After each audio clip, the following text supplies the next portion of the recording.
With plenty of TVs and beer options, make Walters your spot for the Caps playoff run. Game 3 is Friday night at 7 p.m. as they look to avoid falling into an 0-3 hole. Walters is located across the street from Nationals Park. We're driven by the search for better. But when it comes to hiring, the best way to search for a candidate isn't to search at all. Don't search, match with Indeed. Indeed is your matching and hiring platform with over 350 million global monthly visitors, according to Indeed data, and a matching engine that helps you find quality candidates fast. Ditch the busy work. Use Indeed for scheduling, screening, and messaging so you can connect with candidates faster. Leveraging over 140 million qualifications and preferences every day, Indeed's matching engine is constantly learning from your preferences, so the more you use Indeed, the better it gets. Join more than 3.5 million businesses worldwide that use Indeed to hire great talent fast. And listeners of this show will get a $75 sponsored job credit to get your jobs more visibility at Indeed.com/Blue Wire. Just go to Indeed.com/Blue Wire right now and support our show by saying that you heard about Indeed on this podcast. That's Indeed.com/Blue Wire. Terms and conditions apply. Need to hire? You need Indeed.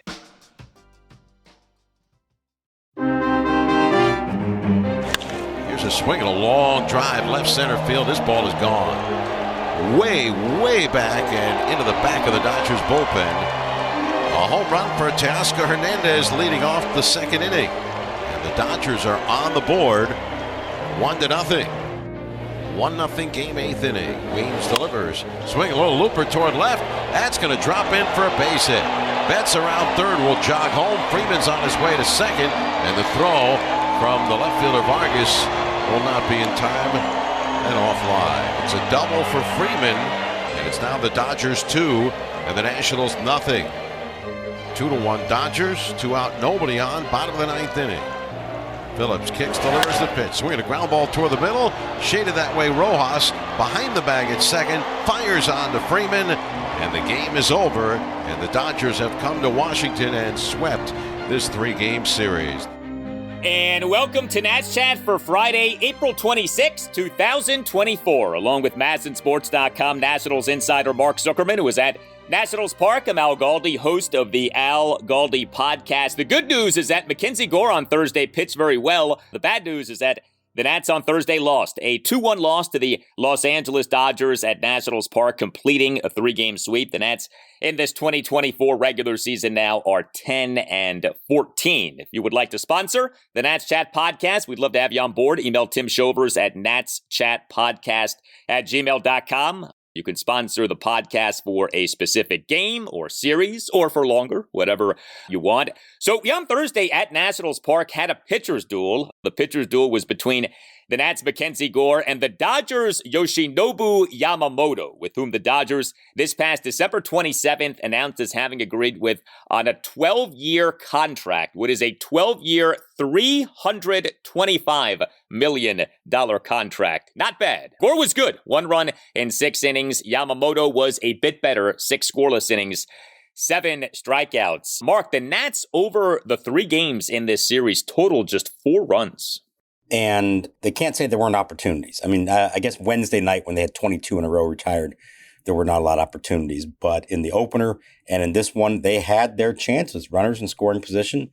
They were 0 for 7 through the 7th inning, finally got it 1 in the 8th to finish 1 for 8. And this is a day where they didn't need to do a lot. They just needed to come through once or twice in a big spot with a runner on base, runner on second, runner on third, whatever the case may be.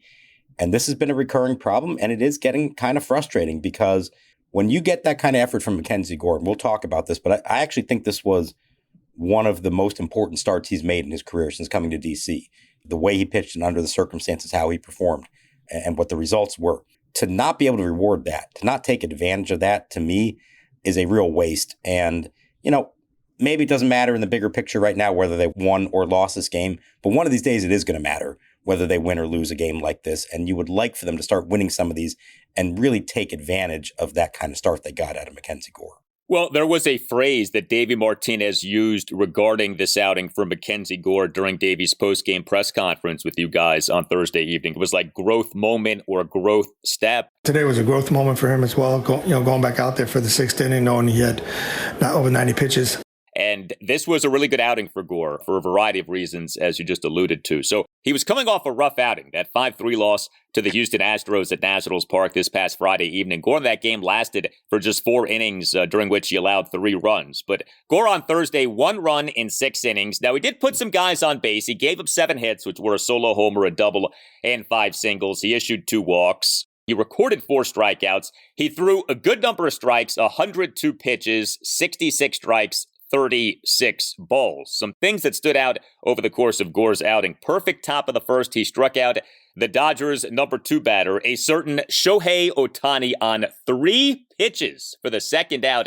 Terrific to see that. Also, there was the double play. The Nats with Gore in this game turned a remarkable 4 double plays as the final 2 outs for each of Gore's final 4 innings came via a double play. The official X account for MLB actually tweeted something out about this.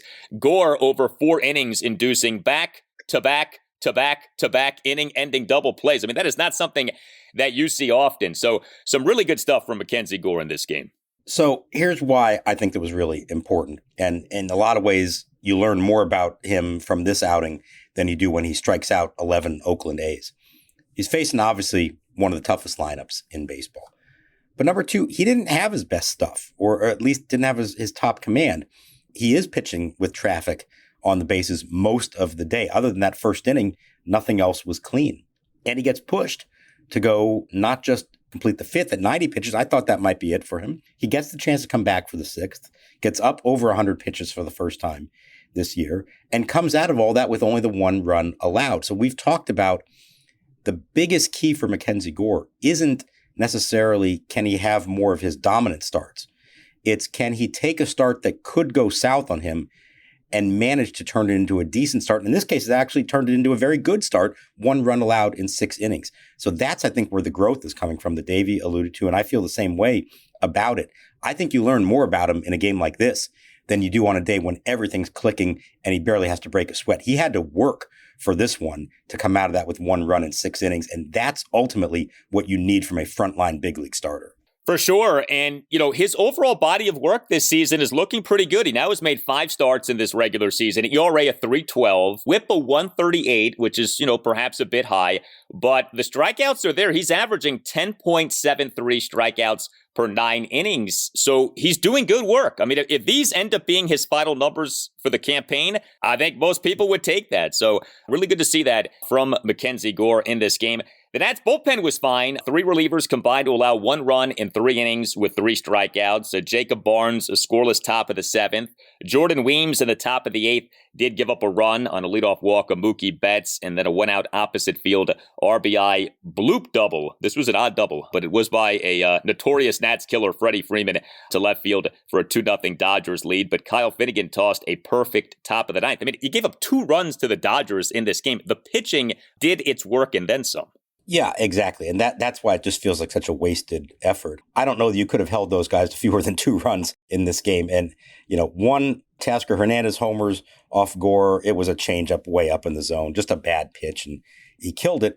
But then after that, nothing else. And the run off Weems, like you said, kind of a flukish double from Freeman. But really the trouble was the leadoff walk of Betts and then letting him steal second to get into position. These are the little things that do make a difference in a low-scoring, tight game like that. But overall, it's hard to find a lot of fault with what the pitching staff did in this game. And I thought the defense as well was outstanding. You mentioned the double plays, but think about how they turned some of them. Some really nice turns up the middle from Abrams and Garcia, and a great diving catch by Jacob Young in right center field.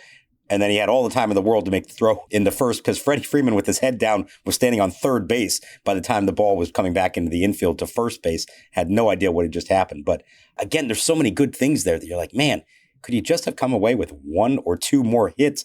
And I think we'd be having a very different approach and tone to this podcast after this game. The Nats, if you're watching these games, they are in the bulk of these games. They are playing competitive baseball. Now, The run differential doesn't necessarily suggest that. The Nats are 10-14 with a -22 run differential. But this early in the season, the run differential can be skewed by a bad loss or two. The Nats did have that 11-2 loss in Game 2 of this series. But, as the season now is starting to take shape, we're 24 games into this thing. I think you are seeing good stuff from the Nats. They're not like putting forth performances that are shameful or anything like that. It's just a matter of, sealing the deal in these games, like taking games that are winnable and converting them into wins. We're not seeing enough of that. Yeah, and I think that's the next step in their development. They've been blown out a couple of times, but really not the case most often. And, it's going to sound, like loser talk or something, but like they hadn't been swept yet this year. So to even be in that position, it finally happened. But if you're going to get swept, this isn't the worst team in the world to have that happen to. I come out of this feeling pretty encouraged about where they are. Now, they've got the Marlins next 4 games. If they can take 3 out of 4 against what's a very bad Marlins team, then I think everything's fine. Now, if they struggle there, you got some concerns. I do worry about the lineup. Like, are they ever going to get this thing going? There are some guys in the middle of that order who are really, really struggling right now. But as we know, there is help coming eventually in that department. And so if you can keep getting the kind of pitching that they're getting, playing the good defense that they're getting, and for the most part, good base running, I think there's a lot of positive steps here. You just want it to start to show up a little more in the one-loss column. I think that's the frustrating part of it. Hey guys, Al Galdi for Window Nation. Are you frustrated by higher and higher heating and cooling bills? Have you finally had enough of the frigid drafts or moisture coming through your windows? We'll take a listen to the great offer being extended by Window Nation to listeners of the Nats Chat podcast. If your windows are cracked or leaking and or won't open or stay open, now is the time to call Window Nation, which is offering the following deal to listeners of the Nats Chat podcast: 2 free windows for every 2 windows that you buy, plus 0 down, 0 interest, and 0 payments for 24 months. Call 866-90Nation or visit windownation.com and make sure that you tell Window Nation that you want the deal that you heard about from Al Galdi on the Nats Chat podcast. Upgrade the look, feel, and value of your home with great new Window Nation windows. Window Nation is the best, and take advantage of the offer: 2 free windows for every 2 windows that you buy, plus 0 down, 0 interest, and 0 payments for 24 months. 866-90Nation or windownation.com. That's 866-90Nation or windownation.com. And make sure that you tell Window Nation that you want the deal that you heard about from Al Galdi on the Nats Chat podcast. We're driven by the search for better. But when it comes to hiring, the best way to search for a candidate isn't to search at all. Don't search, match with Indeed. Indeed is your matching and hiring platform with over 350 million global monthly visitors, according to Indeed data, and a matching engine that helps you find quality candidates fast. Ditch the busy work. Use Indeed for scheduling, screening, and messaging so you can connect with candidates faster. Leveraging over 140 million qualifications and preferences every day, Indeed's matching engine is constantly learning from your preferences, so the more you use Indeed, the better it gets. Join more than 3.5 million businesses worldwide that use Indeed to hire great talent fast. And listeners of this show will get a $75 sponsored job credit to get your jobs more visibility at Indeed.com/Blue Wire. Just go to Indeed.com/Blue Wire right now and support our show by saying that you heard about Indeed on this podcast. That's Indeed.com/Blue Wire. Terms and conditions apply. Need to hire? You need Indeed. Craig is usually a fan of water cooler talk, but it's draft season, and that's all anyone wants to talk about. The Athletic has loads of articles about this year's draft, but Greg doesn't have The Athletic, so now he's filling up his water bottle in the bathroom sink. Which, to remind you, is the sink people use after they use the bathroom. Get The Athletic and get the info you need to speak draft fluently. Former National delivers. Meneses swings, grounds it toward the middle, and on through into left center field. A base hit for Meneses. Up with the ball is Baez, the center fielder. In from third to score is C.J. Abrams. So the Nationals are on the board. Meneses' third hit of the game. He drives in his 10th run of the season. And it's now the Dodgers 2 and the Nationals 1. So let's tackle this issue that is the Nationals offense. So the Nats in this game on Thursday, just the one run, just 7 hits, which were comprised of 2 doubles and 5 singles. The Nats worked just 1 walk. The Nats struck out 13 times. You mentioned some guys who are struggling for the Nats right now. Some names that stand out. Joey Gallo, he on Thursday as the Nats starting right fielder and number 6 batter, 0 for 3 with a walk and 3 strikeouts. Your Joey Gallo slash line now for this regular season. Batting average of 129, on base percentage of 299, slugging percentage of 329. We know the deal with Gallo, 3 true outcomes. He's giving us 2 of the 3 outcomes. He's striking out a ton, and he is drawing some walks, but he's not hitting home runs, and that's a problem. He is here to hit homers, and if he's not hitting home runs, that takes away a sizable part of the value and really of the whole point of having Joey Gallo. He's not homering right now. Eddie Rosario, he was the Nats starting left fielder and number 7 batter on Thursday, 0 for 2. Eddie Rosario is struggling something fierce so far in this regular season. Batting average of 107, an on-base percentage of 150, a slugging percentage of 196. There are other people who we could bring up. Jesse Winker has cooled off, but Jesse Winker did a lot of good stuff in the initial weeks of this season. C.J. Abrams didn't necessarily have his best series, but he has had a terrific season so far. But I really hone in on those two, Gallo and Rosario, especially now with some injuries to Nats outfielders. The Nats need Gallo and Rosario to be better. Yeah, 100%. And they don't need these guys to be anything they haven't been in the past. They just need to be for them to be who they are consistently throughout their career. You know, with Gallo, I was thinking about this watching this game. There was a huge strike zone. The plate umpire had a bad game. Let's put that out there. And yet, not just on this day, but overall, I feel like Joey Gallo, I know he draws walks, but boy, sometimes it feels like just swing the bat. 3-2 count, if it's anywhere close, go for it. Maybe you might get lucky, make contact and do something, because he's getting called out on strikes a lot.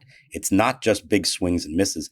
There's been a lot of called third strikes from him, and especially when he's up there with runners on base. Look, home runs are great, of course. You can't always just count on that happening. Sometimes you just put the bat on the ball and it's going to get a runner in, and in the case like this game, that's all it would have taken.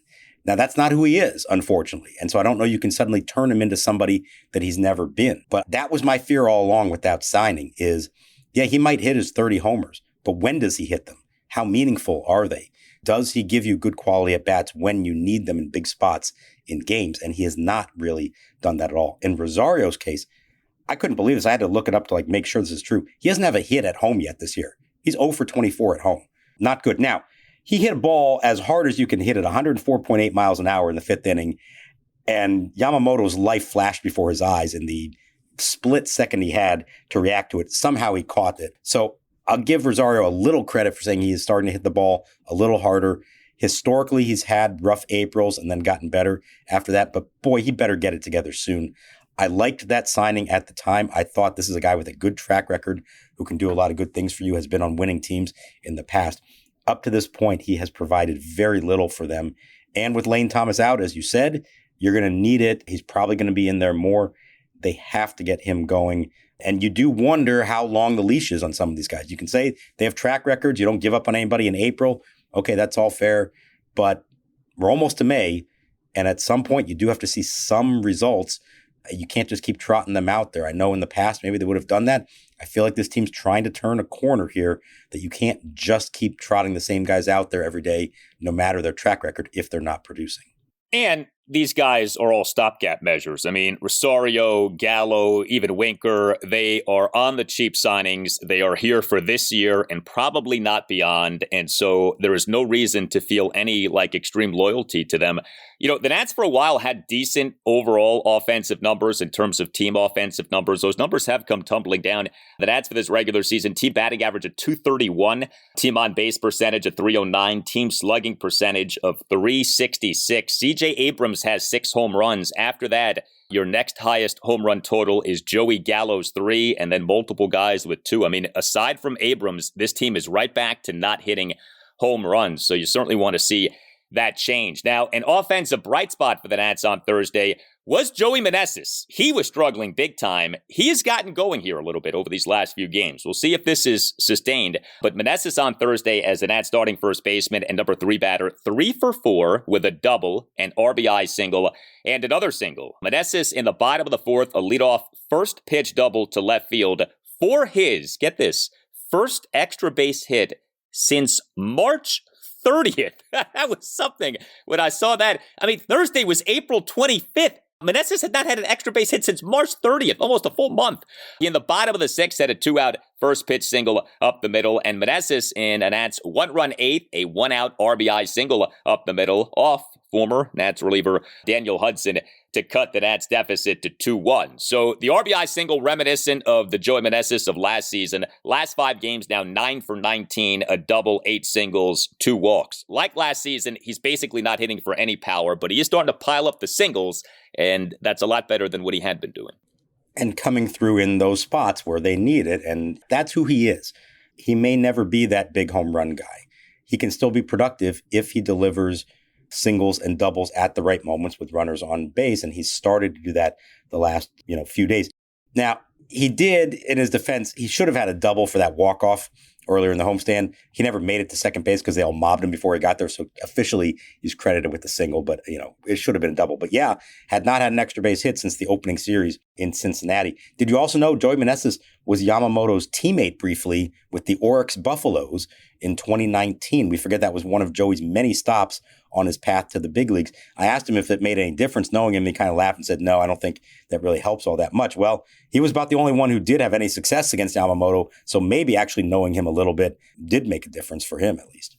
The Nats' other extra base hit on Thursday came from the aforementioned Jacob Young. He is the Nats' starting center fielder and number 9 batter, 1 for 3 with a hustle double. This was good. Bottom of the 3rd, a 1-out hustle double to left field on an 0-2 pitch, and then that terrific defensive play that Mark talked about. But beyond the work of Meneses and Jacob Young, not much happening with the Nats offensively in this game. The Nats do finally have Keibert Ruiz back. That's good. The Nats on Thursday morning announced having reinstated Keibert from the 10-day injured list, which he had been on since April 15th, retroactive to April 12th with the influenza. An influenza that pretty clearly is making its way around the Nats. This past Tuesday afternoon put reliever Robert Garcia on the 15-day injured list due to influenza. And Nick Senzel for this game on Thursday, a late scratch due to, I guess, illness. We hope he doesn't have the flu, but I guess potentially he does have the flu. We'll see.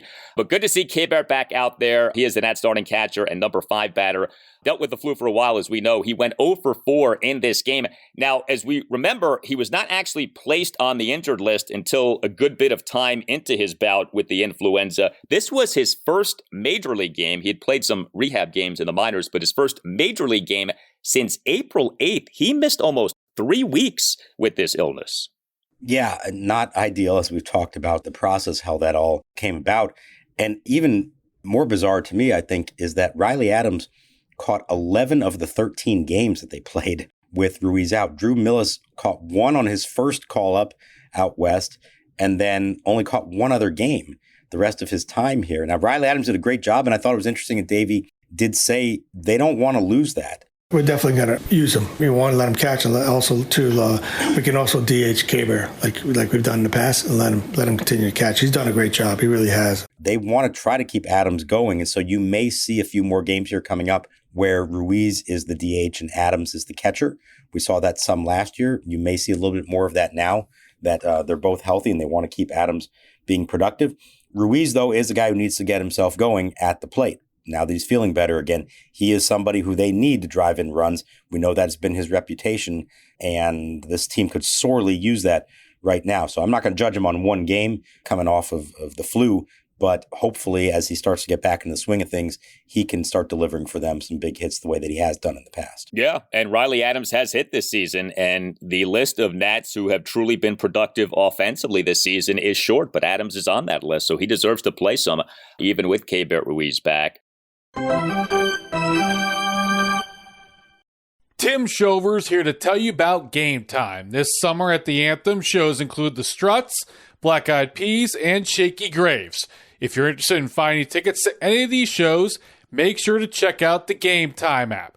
Game Time is the only ticketing app that gives you the complete peace of mind with your purchase. See the view from your seat before you buy, so you know exactly what to expect when you arrive. Buy tickets in seconds with 2 taps. Take the guesswork out of buying tickets with Game Time. Download the Game Time app, create an account, and use code NATSCHAT for $20 off your first purchase. Terms apply. Again, create an account and redeem code NATSCHAT for $20 off. Download Game Time today. Last minute tickets, lowest price, guaranteed. Football season may be over, but the action on the floor is heating up. Whether it's tournament season or the fight for the playoff home court, there's no shortage of high-stakes basketball moments this time of year. Get in on the excitement with Prize Picks, America's #1 fantasy sports app, where you can turn your hoops knowledge into serious cash. You can now win up to 100 times your money on Prize Picks with as little as 4 correct picks. You can turn $10 into $1,000 with NBA, NHL, and college basketball entries today on Prize Picks.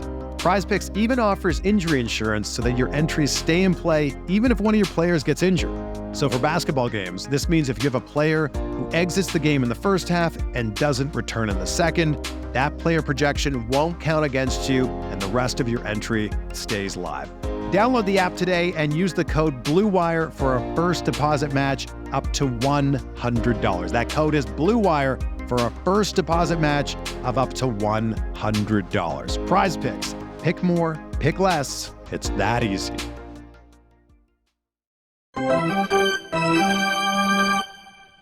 It'll be a 2-1. Here it is. Swinging a drive toward the gap in right center field. Young giving chase, closing. He dives and he caught it. Freeman's all the way to third. This is going to be a double play. Meneses will pick up the throw in and step on first. Freeman's around third, but he's out at first after a diving catch turned into a double play for Jacob Young. We did also have a procedural move with Stone Garrett on Thursday. The Nats on Thursday afternoon announced having actually activated Garrett from the 10-day injured list, but also having optioned him to AAA Rochester, essentially to continue a rehab assignment that he had already begun. So as we know, Garrett is coming off that nasty fractured left fibula and left ankle injury that he suffered in a loss at the New York Yankees last August 23rd. How soon do we think Garrett might be back at the major league level? Yeah, I'm interested to see that you're only allowed for a position player 20 days on a rehab assignment before you have to make the move. So by activating him, and he had options, so they were allowed to do this, he's essentially just a minor leaguer now. But I think they still view this as kind of being in rehab mode.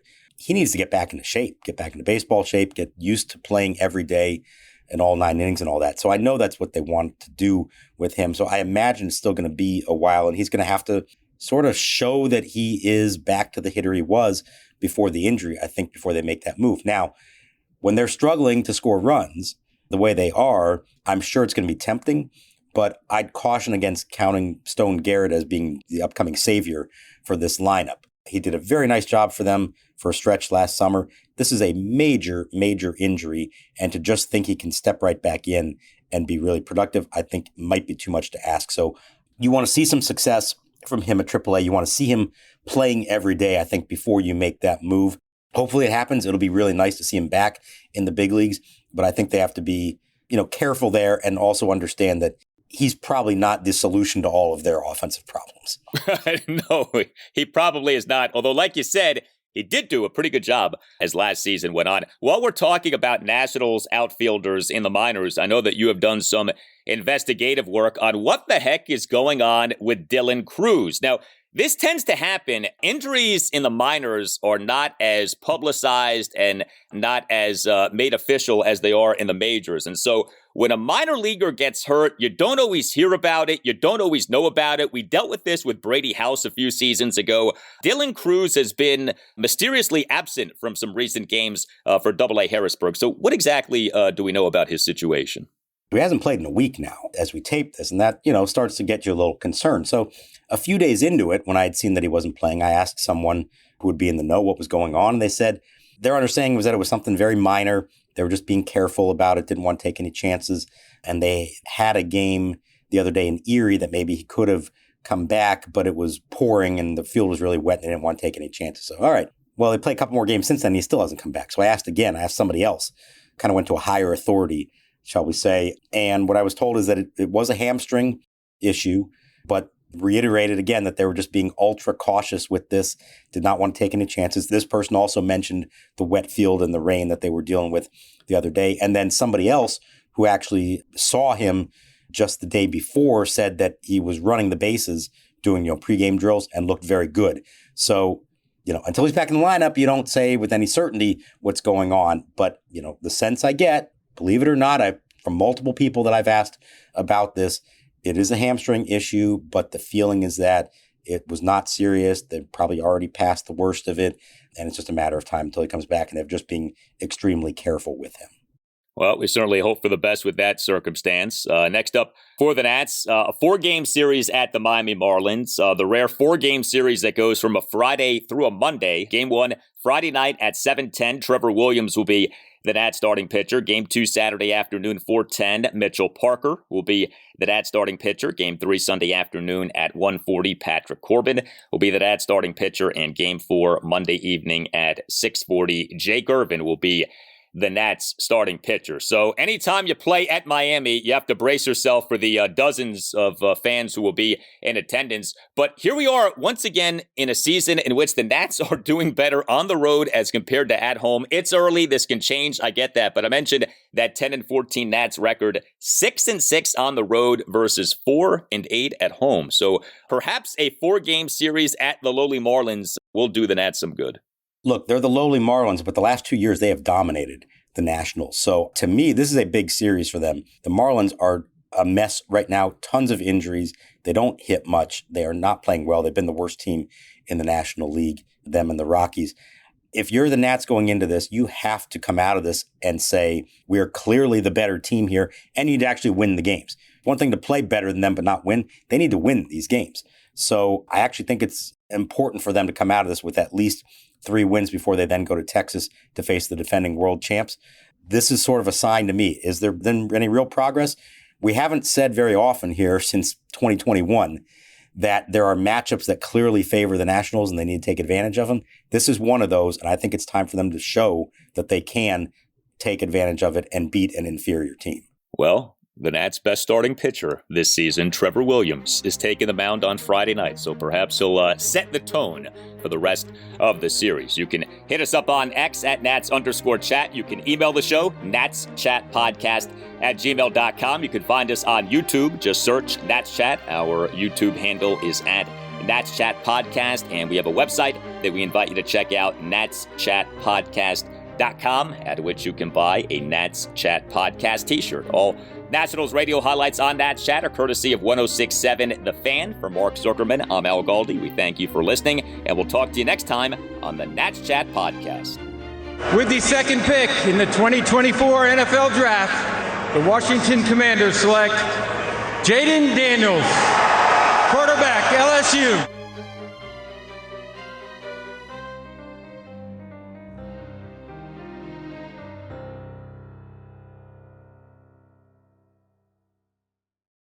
Whether you're a world-class athlete or a podcaster like me, we all understand the importance of mental and physical well-being and proper recovery for top-notch performance.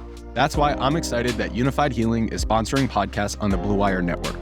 Unified Healing is a new and super innovative global network of wellness centers powered by Energy Enhancement System, or EE System. If you haven't heard of the EE System yet, then you'll want to listen up. This technology promotes wellness, deep relaxation, purification, and rejuvenation. Wherever you are across the globe, access to a center is easy and affordable. Interested in experiencing the EE System technology for yourself? Go to unifiedhealing.com/bluewire to learn more and find a center near you. That's unified, UNIFYD, healing.com/bluewire. No material or testimonials on the Unified Healing website are intended to be viewed as medical advice or a substitute for professional medical advice, diagnosis, or treatment. Always seek the advice of your physician or other qualified healthcare provider with any questions you may have regarding a medical condition or treatment and before undertaking a new healthcare regimen, including EE System.